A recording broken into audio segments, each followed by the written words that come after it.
Brother யாருக்காக ஆண்டவர் பேசுறான்னு தெரியல, சிஸ்டர் யாருக்காக பேசுறான்னு தெரியல. ஆனா மகளே, அவசரப்படாத மகளே, என் பலத்த கைக்குள்ள அடங்கிரு. நீ நினைக்கிற அங்க போனா எந்த சண்டையும் இல்லை, அங்க போனா எந்த வாக்குவாதமும் இல்லை, அங்க போனா நிம்மதியா இருக்கும். நான் நிம்மதியாச்சும் வாழுவேன் இல்ல. இந்த தொந்தரவு என்னால தாங்க முடியல, இந்த மன கஷ்டம் என்னால சகிக்கவே முடியல. நீ சிறுமைப்படுத்தப்படலாம், நீங்கள் அவமானப்படுத்தப்படலாம், உன் மனசு உடைஞ்சு போய் வந்திருக்கலாம். நான் கடந்து போகிற சிறுமை எவ்வளவு கஷ்டம் தெரியுமா? ஆனா ஆண்டவர் சொல்றாரு, கொஞ்ச நாளைக்கு நான் உன்னை உயர்த்துகிற வரைக்கும் அந்த பலத்த கைக்குள்ள நீ அடங்கி இரு.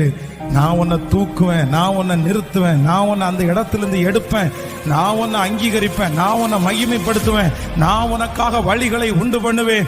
இந்த வருஷம் முடிகிறதுக்குள்ள நிறைய பேரை கர்த்தர் அவருடைய பலத்த கையினால எடுக்க போறாரு.